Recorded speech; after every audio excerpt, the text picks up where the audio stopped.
Bonjour, bienvenue à toi aujourd'hui. Ça fait tout drôle, après avoir été ensemble une douzaine de journées, de sauter une journée. Et grande est ma joie de te retrouver aujourd'hui. Deux petites annonces, deux témoignages et un regard sur l'Évangile.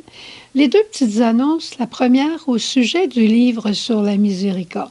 Ils sont partis comme des petits pains chauds toute la première journée, mais beaucoup en ont demandé par la suite et j'en avais plus.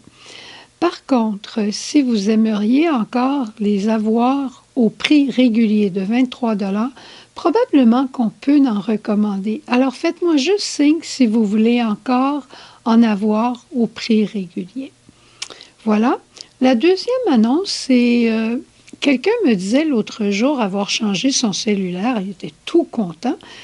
Puis j'ai dit, qu'est-ce que tu as fait avec ton ancien cellulaire? Oh ben, je l'ai jeté simplement. Ah oui?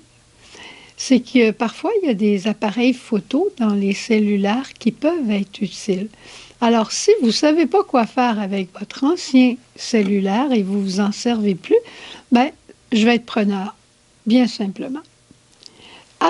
Arrivons maintenant pour les témoignages. Tu sais, témoigner de l'action de Dieu dans ta vie. Plusieurs m'ont écrit des beaux mots de consolation, de soutien, d'encouragement. Vous avez aimé la retraite. Et une dame m'a écrit une belle lettre personnelle et l'autre m'a téléphoné pour me témoigner de l'action de Dieu. Et je vous les partage parce qu'ils sont aussi beaux un que l'autre. Et on va appeler la première dame Marie et l'autre qui est plus anglophone, on va l'appeler Mary. Alors, la première dame, elle me dit que dès le premier jour, quand j'ai pris l'évangile de Jésus qui rencontre le lépreux, et à travers ça, il nous montre combien il aime les personnes qui sont exclues ou qu'on exclut. Elle ne pouvait pas aller à la messe parce qu'elle n'était pas vaccinée et elle se sentait exclue de l'Église. Et dès cet instant, elle a compris que Jésus l'aimait. Mais c'est pas tout. Après ça, elle a réalisé qu'elle ne priait pas souvent elle-même pour les gens qui sont exclus. Et là, elle s'est dit, mais je peux les offrir eux autres aussi. Alors la peine qu'elle avait de son exclusion, elle l'offrait à Jésus, elle l'offrait pour tous ceux qui vivent des exclusions. Et cet amour qu'elle sentait et qu'elle savait pour Jésus, elle l'offrait aussi à tous les autres exclus. Et un matin, elle s'est mise à chanter. Je ne me souviens pas des paroles de son chant, mais c'était très beau. C'est beau, hein? L'autre témoignage, c'est Mary. C'est encore à partir d'un évangile de Jésus qui avait dit à Simon lors d'un repas à propos de la femme pécheresse. Il s'était placé entre Simon et la femme pécheresse, tu te souviens? Et en plein milieu, il y avait Jésus. Et Jésus avait dit, Simon, regarde cette femme, mais comme s'il lui disait, regarde-la à travers mon regard à moi. Toi, tu la vois comme une pécheresse à rejeter, à exclure de notre assemblée. Regarde-la maintenant à travers mon regard à moi. Et là, Jésus parle de cette femme qui avait été accueillante pour lui, qui avait versé de l'huile sur sa tête et qui avait essuyé ses pieds avec ses cheveux, ainsi de suite, toute sa bonté, sa délicatesse, son amour qu'elle manifestait. Eh bien, Mary, hier, son frère est mort subitement. Et son frère, pour elle, n'était pas si proche de Dieu que ça, et ça lui faisait de la peine. Elle est allée à la messe aujourd'hui, et quand il y a eu l'élévation, elle a vu à travers le cœur de Jésus, à travers l'hostie, elle a vu comme le cœur de son frère, sa bonté, sa délicatesse pour les gens. Et elle a compris à ce moment-là que son frère avait une manière d'aimer Dieu, de croire en Dieu qui était différente de la sienne. C'est beau, hein? C'est magnifique. Voir les autres à travers le regard de Jésus. Et elle en a fait l'expérience. Alors, gêne-toi pas, toi aussi, pour écrire tes témoignages.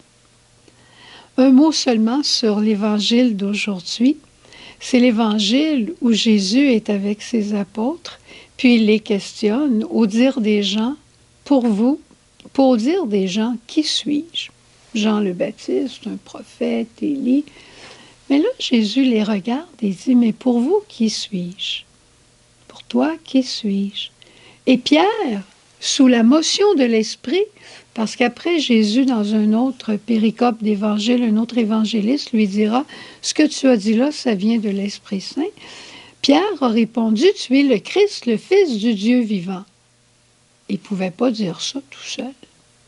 Et quelques minutes après, Jésus va parler de sa passion, puis qu'il va souffrir, puis qu'il va mourir, puis qu'il va ressusciter. Pierre ne comprend rien là-dedans.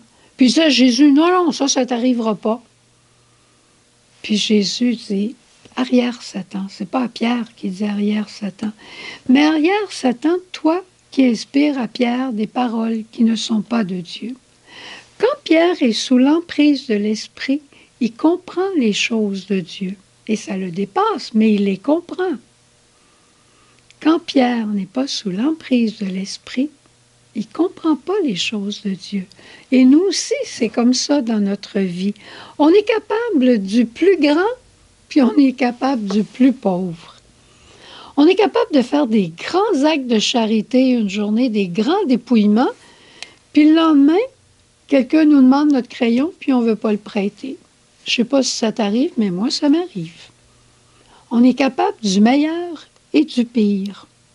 Notre chemin de sainteté se vit avec des hauts et avec des bas, et avec des hauts et avec des bas. Mais à travers tout ça, Jésus, le sachant, nous connaissant, nous aime tout le temps. Ça rime, hein? Jésus, le sachant, Jésus, nous connaissant, Jésus nous aime tout le temps. Et qu'est-ce qu'il nous dit devant ça? Peut-être c'est comme ça dans ta vie à toi aussi.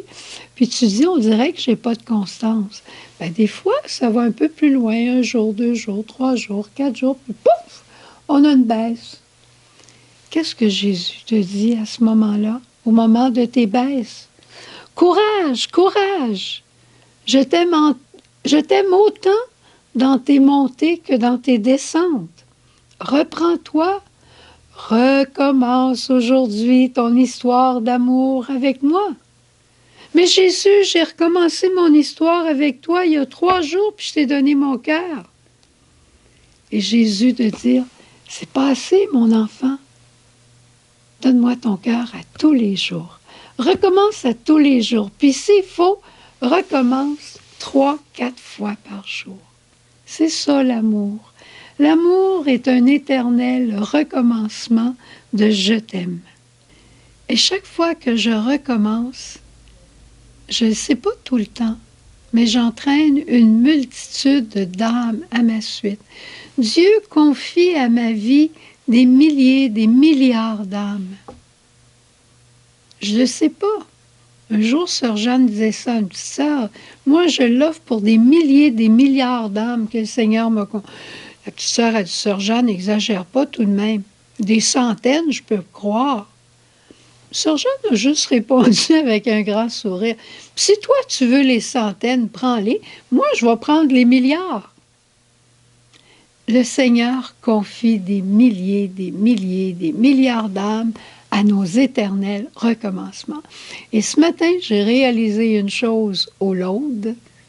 On parlait des dépendances. Eh bien, j'ai dit, moi, je suis accro. Je suis accro à la miséricorde et je suis accro au recommencement. Alors, veux-tu me suivre? C'est extraordinaire. On descend et on remonte. Et on descend et on remonte. Puis un jour, on va s'envoler ensemble pour faire des saints. Au revoir. À demain. Jésus.